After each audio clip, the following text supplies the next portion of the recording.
topic chosen for today, but I haven't been able to figure out how to start the talk. So I'll just plunge right in. The topic is going to be on judging yourself and judging others. And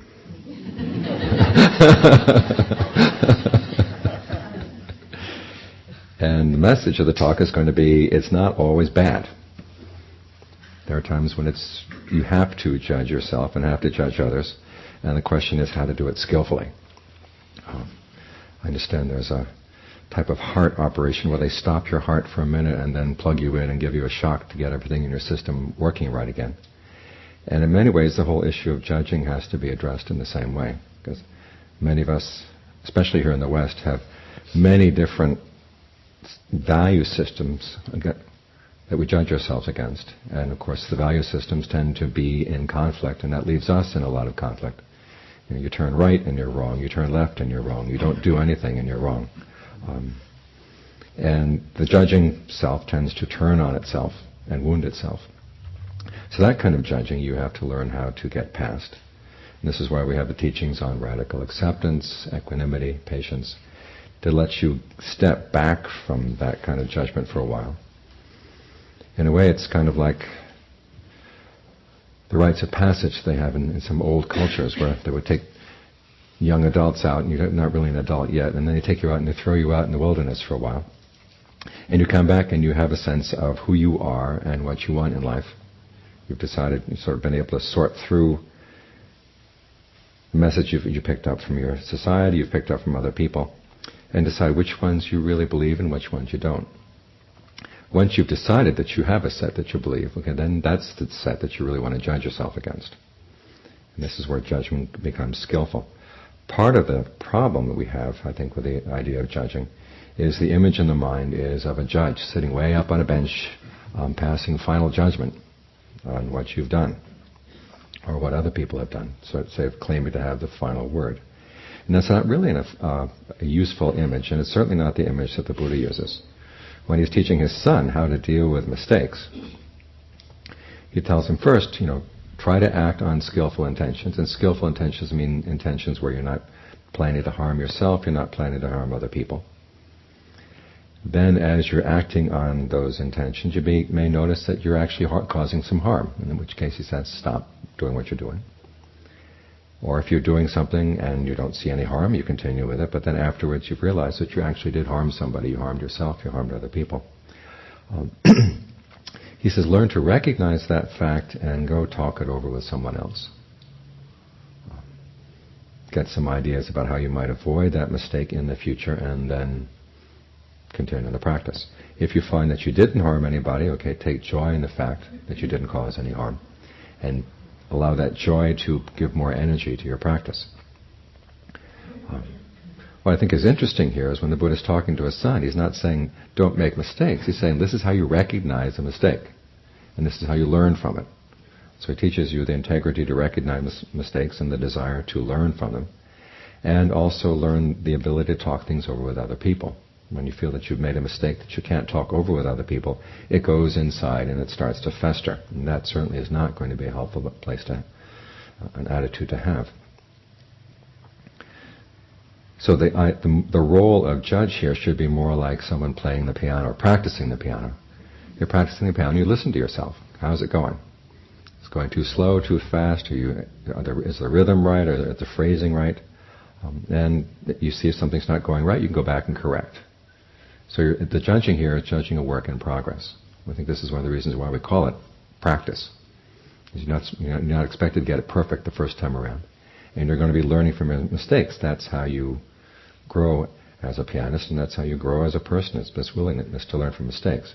And I think this is one of the problems we have in our education system, is that we tend to channel people very early. I just found out from Gil that his son took a test at the end of second grade as to whether or not they're going into a magnet school. That's way too early.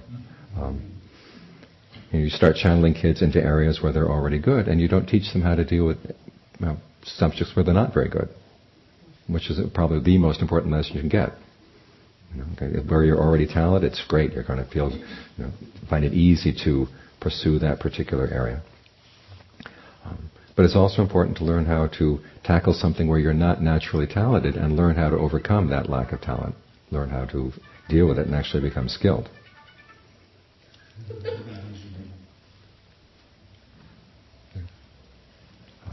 There was a book I read several years back, it was called The Craftsman, which said that basically the problem with modern culture is that we don't learn crafts. There's a lot of maturity that comes from learning how to master craft, like carpentry or metalworking or cooking or any of these other areas that are skills, either athletics, music, or physical skills. Because you learn a lot of maturity about how to judge your actions and how to learn from your mistakes. And so this is how we grow in the practice, though, is by learning from the mistakes and having a mature attitude toward them. Holding in mind the set of values which are that we don't want to harm ourselves, we don't want to harm anyone else. We want our actions to be skillful, which by their definition is skillful actions are those that lead to long-term welfare and happiness, both for yourself and for the people around you. As for other sets of values that might be imposed on you, you have to learn how to step back from that. And this is where the issue of judging other people comes in, because the people you hang around with are the people you're going to be picking up your values from. And so you have to be very careful on who you hang around. I mean, there are a lot of people that you hang around with that you have to hang around with. But when the Buddha talks about, well, he doesn't use the word hanging around, he uses the word associating. Or as someone said yesterday, I'm just here to hang. That wasn't what my generation was taught. Hang out. But for him, the word associating, asevana, means that you actually partake of that person. It's the word, you basically almost like you're eating the other person. And the people that you're eating, the ones that are the ones basically that you go to open your heart to, the ones that you look to for counsel, that you look to for advice, the people you admire, the people you emulate. And these you have to be very careful about who you're going to hang around with. And again, it's not that you're passing judgment on them. The Buddha once said that the sign of a fool is you don't know what is your business and what's not your business. And it's certainly not your business to pass final judgment on other people. But it is your business to decide, well, are these people healthy for me to hang around? Are these people going to have good influence on me? And that you have to be very careful about. The Buddha gives a couple of guidelines for people to avoid at all costs.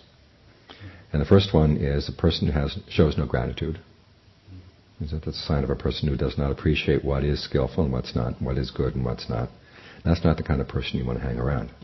I remember years ago, when I was staying in Thailand, there was a house that was down in front of the monastery.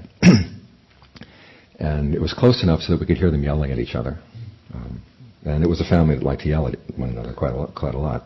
I learned an awful lot of Thai Thai insults. Because my hut was down at that corner of the monastery. I was right near the house. Well, there was one... I'll tell you the full story, and then I'll tell you the point that's actually relevant to the talk tonight. I was on my alms round one morning, and the father of the house tended to sit under the house. You know how Thai houses are, they're up on stilts. And he was sitting on kind of a large table down below the house.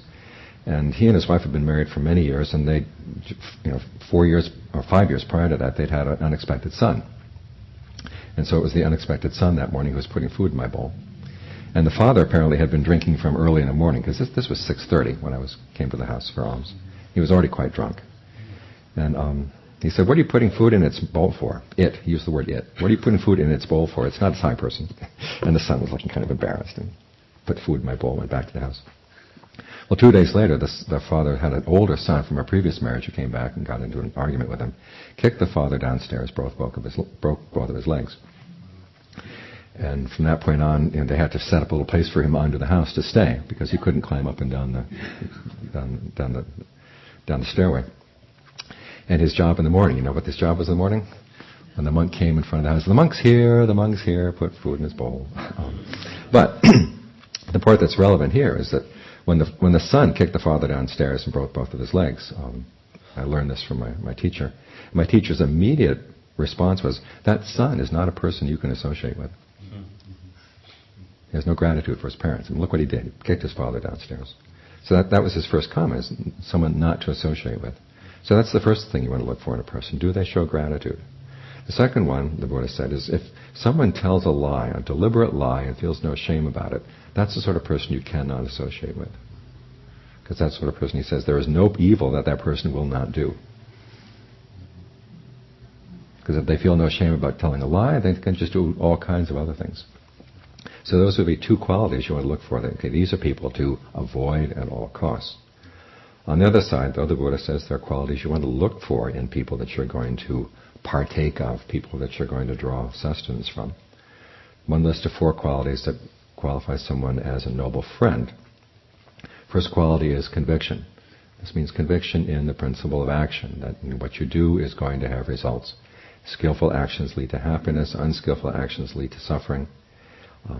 And you believe that your actions really do have an impact, and you really are responsible for your actions. Okay? That's the kind of person you want to associate with. Second quality you want to look for in a person is that the person is virtuous, that they try their best not to harm other beings. Third quality is generosity, that they're happy to share. And then the fourth quality is the person has wisdom, discernment. This would be wisdom as to understanding the mind, wisdom as to seeing what it is that causes suffering, what doesn't cause suffering, and the desire to follow through with that knowledge so that you can avoid as much suffering as possible. So these are qualities you want to look for in the sort of person that you open your heart to. The person has conviction in the principle of action, they're generous, virtuous, and they have wisdom. Another series of qualities that the Buddha says to look for is a series of questions you ask about another person. First, does this person like to seek out wise people? Okay, if the answer is yes, then the next question is, when they seek out wise people, do they actually listen to the wise people? Because in Thailand there are people who seek out wise people and ask lottery numbers and other things. But do they actually listen to their Dharma? Okay, second one, they actually listen to the Dharma. Do they really pay attention? Do they think over what they've heard? Do they ask questions? And then do they practice and learn what they've come up with, the understandings they've come up with? Now, if you can say yes to all those questions, that's the kind of person you want to hang around. Another series of categories that the Buddha asked you to use as you're judging other people, and this particularly is in choosing a teacher. You want to look at how the teacher lives. Look at the teacher's behavior. And the Buddha says, don't jump to conclusions. There's a famous story in the canon where the king Pasenadi is sitting with the Buddha and conversing, and this group of men looking like naked ascetics come by. You know, their hair is all frazzled out and they're all dirty and naked. And so the king goes off away from the Buddha and he bows down on one knee and he says, I'm paying homage to the Arahants. And he comes back to the Buddha and he says, are those men Arahants? And the Buddha says, it's really hard to tell. If you're going to know someone, if you want to know the person's virtue, you have to live with that person for a long time. And you have to be observant. If you want to know a person's fortitude, you have to live with that person through hardship, to see how that person bears up under hardship. If you want to know the person's fairness, you have to live with that person and actually have dealings with them, trade things and that kind of thing. And then fourth, if you want to know the person's wisdom, you have to listen to their conversation. And again, in all cases, you have to be observant yourself. You can't just hope that by soaking around with that person for a long time, you're going to soak up what that person is. You have to be very observant about that person. And the king says, well, it's very wise what the Buddha said just now, because those naked ascetics are actually my spies. I sent them over to another country. And they're going home right now, and they're going to wash off all of the dirt and comb their hair and then hang around with their wives for a bit. So you can't tell people just by one glance. So when you're choosing a teacher, the Buddha says, spend some time with a person. Watch for these qualities, and also watch to notice, does this person show any signs of passion, any signs of aversion, any signs of delusion that would cause this person to claim to know something that he or she did not know? In other words, do they have anything about them that would give you the implication, or give you the feeling that this person might claim knowledge where they don't have it? And if you sense that in the teacher, okay, you don't want that to be your teacher. You want to find someone who you feel is going to be honest about what they do and what they don't know. So these are some of the qualities that the Buddha has you use in judging other people. And again, you're not passing judgment on the ultimate quality or worth or goodness of that person. You're asking yourself, is this person a good person for me to associate with? Is this a good person for me to open my heart to?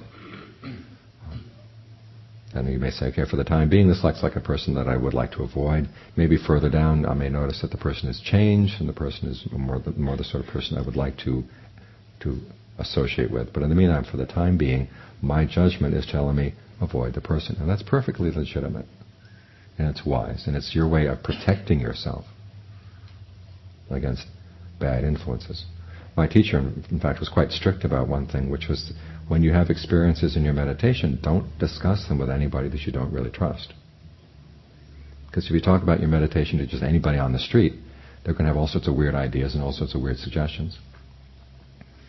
And you don't know what you're gaining from it. I don't mean just anybody on the street. Sometimes anybody here in IMC. It's not the case that everybody who's sitting here is going to be a wise person to talk to about your meditation. You want to be very careful about who you open your heart to. Another area in which you want to judge other people is for the purpose of who are the people you can help and who are the people you can't help. This is important also, so that the Buddha says your basic motivation is goodwill. You want everyone to be happy. But you notice that there are some people that respond to your help and other people don't respond to your help. And it's not wise to keep pouring help at people who don't respond. Because in other words, that help you could be giving to someone else who actually would benefit from your help. And here the Buddha doesn't give you any guidelines, except that you've got to notice for yourself. Okay, there comes a point where you realize, okay, I've been helping this person and it's not going anywhere. It's a waste of my energy. I wish the person well, but I've got to go and focus my energies in other directions. Now that does not mean that you are lacking in goodwill. What it means is you're learning how to use your goodwill wisely. One of the most famous chants for goodwill was one that was taught to the monks after a monk was sitting under a tree and a snake fell on him and bit him, and the monk died. And then the monks go to tell the Buddha about this, and the Buddha says, well, it's obviously that he did not spread goodwill to the 4 great families of snakes. And then he lists the 4 great families of snakes and teaches the monks a blessing for the 4 great families of snakes. And it's one of the most interesting blessings, and it starts out, okay, may all footless beings be happy, may all 2-footed beings be happy, may all 4-footed beings be happy, may many-footed beings be happy. I have goodwill for footless beings, 2-footed beings, 4-footed beings, many-footed beings. May all snakes, scorpions, rats, and there's a long list of, your friends from nature. And may they all be happy, may they all meet with good fortune, and now may they all go away.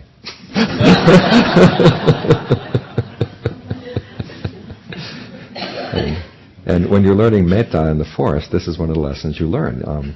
Gil was talking about the wonderful shade that's provided by our avocado orchard down there. You didn't tell me about the rattlesnakes in the avocado orchard. And I had an experience one afternoon. I was sitting on a meditation bench, and I was supposed to stop at 6 and head up for my evening chores. And if you've lived in the avocado orchard long enough, you begin to recognize the different noises that different animals make on the leaves. There's the scurrying sound of the lizards, and then there's that slow sound of the beetles that go over, and then there's the sound of snake, gradually coming through the leaves. And so I heard this sound of snake down below, on the hill below me, and it was gradually coming up the hill. I looked at it. It was one of the largest rattlesnakes I've ever seen. And I said, okay, goodwill for the rattlesnake, goodwill for the rattlesnake. And I forgot to include, may you go away, because the rattlesnake actually turned and came toward me. I guess I was radiating something nice, but at any rate, that's when I decided I can't stay here much longer. Although I will tell you a trick about snakes. If you stay perfectly still, they don't see you. So if a snake comes by, you just sit very, very still, and they'll go past. They'll think you're a rock, and you just go right past them. I've had this happen many times with cobras in Thailand and rattlesnakes in California. So that's just an aside.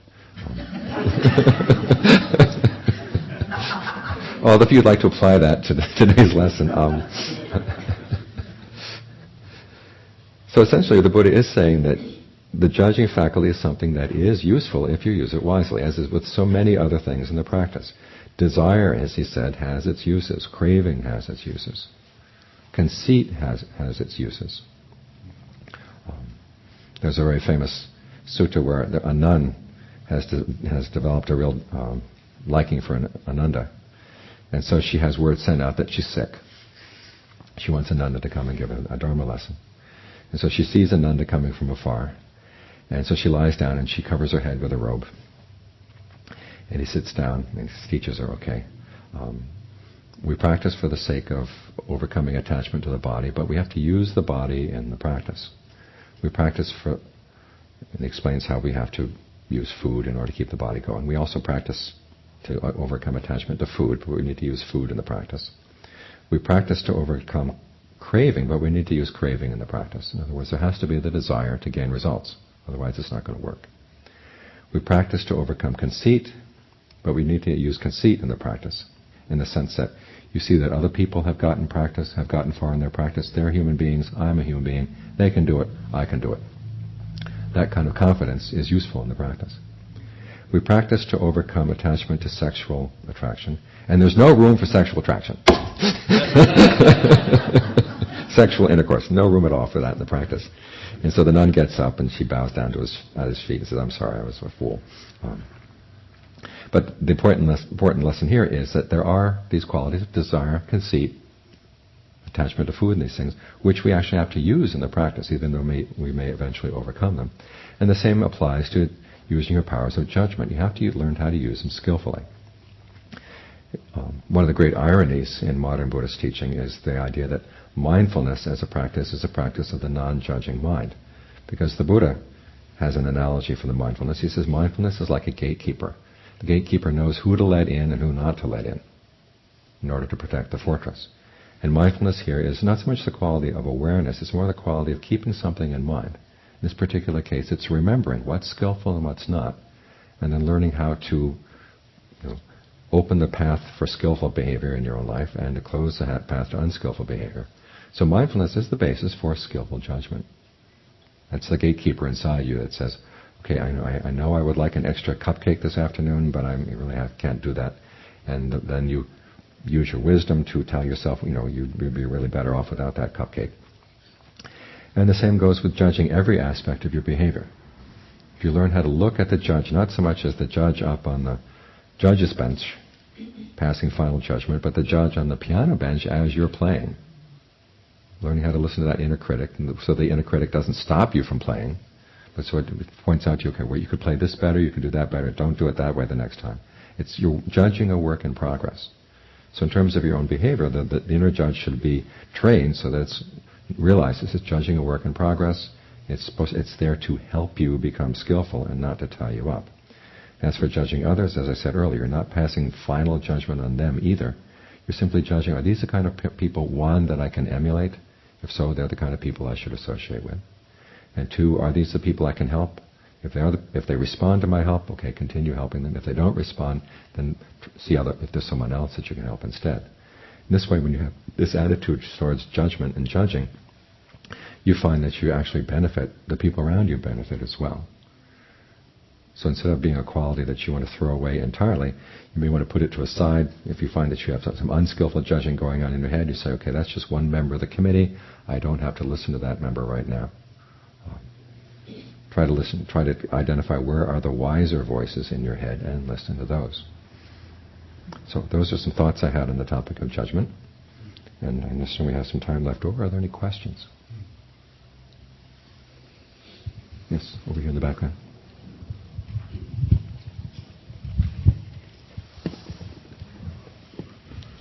There's a person who I've studied for a long time, and the result of the Buddha's diagnostic is not a pretty one. Mm-hmm. But I must spend a week with this person. It is my mother. Mm-hmm. Okay. Well, in that case, remember, you don't have to open your heart to your mother. You don't have to open up yourself to her, whatever attacks or whatever she might be giving at you. Yeah. Again, there's a difference between hanging and associating. Okay? Associating is when you're really opening your heart to that person and trying to emulate that person. The people you're hanging around with, sometimes, as I said, especially family is number one, the people that you've got to hang around with. In that case, okay, you establish boundaries. There's another mic over here. So in the case of mother, there's also the issue of gratitude that you also mentioned. So how do you balance gratitude versus wisdom? Again, you see what areas you really can be of help to your mother. And you provide that kind of help. And if your mother is starving, you don't let her starve. You're trying to make sure that she has a comfortable situation in life. But as far as having to obey her desires for what you're going to do with your life, you have to say, no, that's my area. So then what part would appreciation and gratitude come in? Okay, gratitude here is then, you think of all that she did for you in raising you. As I say, she taught you how to speak, she taught you how to walk, she did all the basic skills that you need. She introduced the world to you. And so in that case, you want to make sure that she's not suffering unduly. And also you want to make sure that if there's any opportunity you have to teach her the Dharma. Now this is very difficult as a child to teach your parent the Dharma. The only way you can do that is by example. And then if she's responsive, okay, continue providing more. If she's not responsive, say, okay, I've done what I could, and leave it at that. But it is important to learn how to draw boundaries in a case like that. The word judging or judgment is fairly loaded in our especially liberal society. Do you mean the same thing as discernment? Well, again, you're using your discernment, but also you're deciding what's good and what's not, who I can hang around with, who I can't. And so you're using your powers of judgment. What I'd like to do is sort of revive the good side of the word. It's become one of those words, a horrible word, judgment. But you really do have to judge. And when you're clear about, okay, what we don't like about society is where it gets judgmental or it's using the wrong values to judge people. Because if you say, well, we don't want to have any judging at all, they can come back at you. How are you going to function in life without using your powers of judgment? And so you want to say, okay, we want to use our judgment skillfully. This is an old issue in Buddhist circles. Years back, I was invited to give a talk by someone in the Tibetan tradition on the Four Noble Truths to a group of people. And after I gave my talk, he came up and he said, well, that's the dualistic Theravādan approach. And I said, there's some areas where dualism or dichotomies are useful. If someone's going to operate on your brain, you want them to know your right brain from your left brain, Should I tell the rest of the story? Do you know this one? Okay. But he continued making all these snide remarks about dualistic Theravādans. And it really was snide. His tone of voice was really obnoxious. And so I found myself pulling back like this. And he jumped about a foot. And that's when I said, well, I thought you were beyond dualities.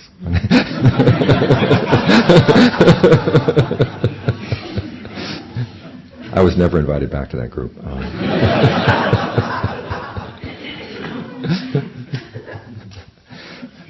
But you do need to use, and be. It's best to be upfront, because if you deny the fact that you're using your powers of judgment, it goes underground. Because then you belong to a group like that, and you say, okay, if you're being dualistic, it's bad, and being non-dualistic is good. And so that just means you've redefined what's good and bad without really noticing it. And so I think it's best to bring the issue up, bring it up above ground, and say, okay, there are skillful and unskillful ways of judging, and we're going to work on developing the skillful side. Which means using wise standards to begin with, and also understanding we're judging a work in progress. What's a skillful way of letting somebody go who you can't be helpful to anymore? Miss Manners has what she calls the Kafka relationship dissolver.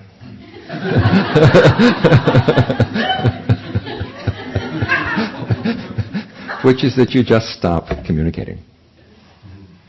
Because you can't explain to somebody why you're letting them go. There was that great article in The Onion. Did you ever see that one where the woman has a PowerPoint display? She's going to show her boyfriend as to why the relationship's not going to work.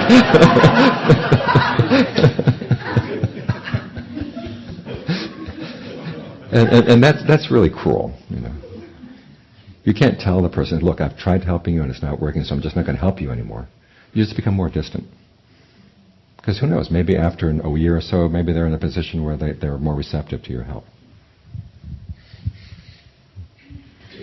Is there evaluation in intuition?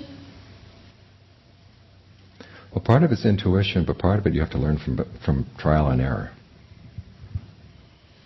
In fact, the Buddha's instructions to his son are precisely that. You look at your intention, as long as your intention looks good, and otherwise it seems it's going to be okay, then you act on it. But then you learn, okay, what seemed to be a good intention is not necessarily going to lead to the right results all the time.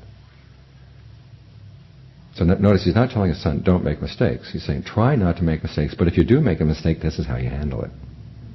Come and talk it over. So you can learn from it, so the next time around you don't repeat that mistake. The work in progress idea. But this is how we develop in all aspects of our practice, is we're going to make mistakes. I mean, and this is one of the nice things about Buddhism. It was taught by somebody who was not perfect from the get-go. And the Buddha started out just an ordinary person like us. And he knows what it's like to be imperfect. And this is one of the problems of talking to God. God never had any experience being imperfect. Or at least he doesn't think so. Which makes it even harder to talk to.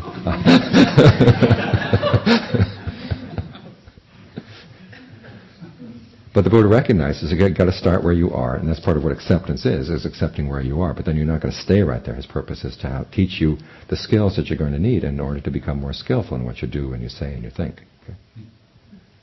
So it's this willingness to learn that's an important part of the practice. In other contexts, I've talked about the sense of self that you need in order to practice, and that's probably the best way to define it is the self that says, okay, I'm always willing to learn, I always want to do the skillful thing, but if I make a mistake, I want to admit it, I want to learn from it. That can get you through all sorts of situations. As I'm listening, it sounds like what you're telling us is how to breathe forgiveness into judgment. Right. And I'm wondering, how does that apply when you've been lied to? Okay, again, when you've been lied to, the question is this a person that you have to continue associating with?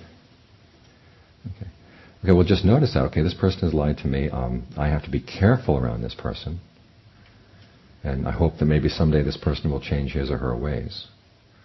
But this is a person I have to be very careful about.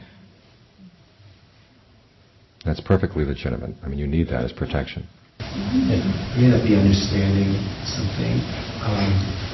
The people that I know and my friends, they may have conviction, they may have generosity, they may have wisdom, they may be virtuous, but they're not that way all the time. I'm not that way all the time. And I guess I don't know... Are they trying? Are they trying to be that way? They're probably like me. They're probably trying sometimes. Sometimes they're unconscious or... Okay, well, emulate the good side of them, and then watch. For the bad side, just okay, recognize that as something. I don't want to go along with them. But I guess the idea is associating with them, because I feel like if I were to hold this standard, I wouldn't have any friends.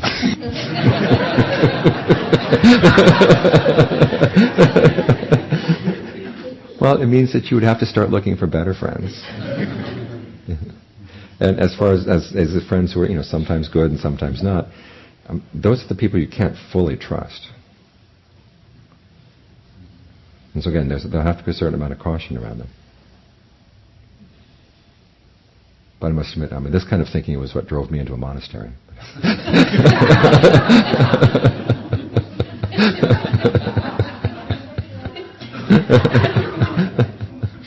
What was that?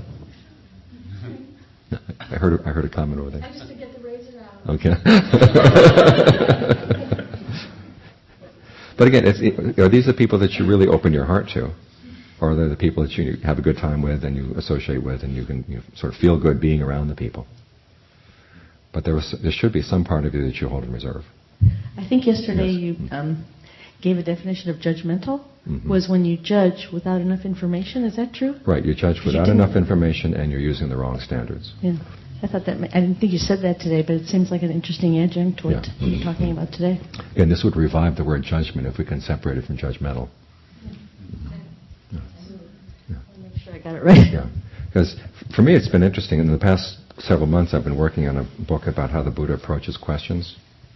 If you were here Monday night, they were talking about the 4 types of questions. The questions that he would give a categorical, straight yes/no answer to. The questions he would give an analytical answer to. The questions he would cross-question you before he answered. and then the questions that he would put aside. Now, the issues of judging comes under the analytical answers.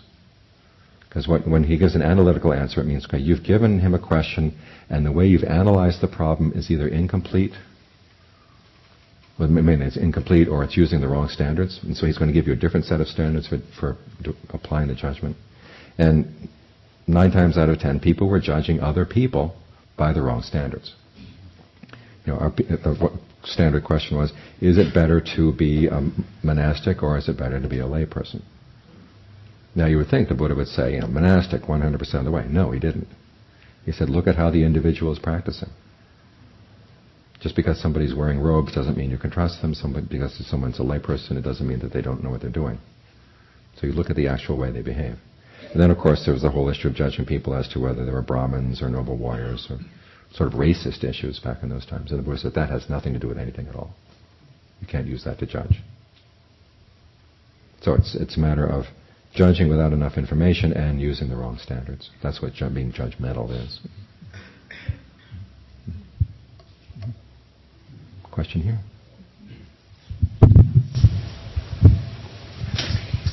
So, thank you for your comments. And I guess one thing is just not sitting so well with me. And I understand your point about the girlfriend with the PowerPoint. But I also I have trouble with the idea of you just distance from someone if they've hurt you or betrayed you or breached a confidence. And it seems like nothing ever happens then in relationship. No growth ever occurs. Okay, well that's a case where you have to decide whether it's going to be forgiveness or reconciliation. And reconciliation is when you actually sit down and say, okay, you hurt me. I felt betrayed. And I would like an apology. Or I'd like to sort out, maybe there was a misunderstanding. I'd like to sort it out. And this is the two-way process, and it's complicated. But if it's a friendship that you actually feel is overall as a worthwhile friendship, and that it can be brought back together again, by all means make every effort to do the reconciliation. But you have to recognize that reconciliation can happen only when, if one side admits, okay, or at least one side admits, okay, I did this wrong. Or maybe both sides did something wrong, you've got to hash that out. But you sort of reaffirm the fact that you have values in common, and you conduct the reconciliation in a way that both of you trust, okay, that the other person really does sincerely want to maintain this relationship. And that you can continue working on those shared values. So that's reconciliation. Years back, there was I don't know if you saw it, the issue that Inquiring Mind had in reconciliation. But there was one article about this one woman who was claiming that she had a sister who hadn't talked to the family for 20 years, and she felt that she was owed a reconciliation. And there was nothing in the article that showed any indication. Well, wait a minute, why did this other sister not talk to you for 20 years? Well, maybe there's some issue that she has, and you're not willing to to accept the fact that maybe there's something you've got to sit down and talk this over. So if you can talk it over and you can patch up the relationship, then by all means try to do that in a way that shows that the relationship is ongoing and that you do have shared values. But there are times when one side is just not going to admit that they did something wrong. Or you realize, okay, our values are not shared. That's an area where you were going to bring forgiveness, but also you say, okay, that's when you have to pull back. Okay. Thank you for bringing that up. Thank you.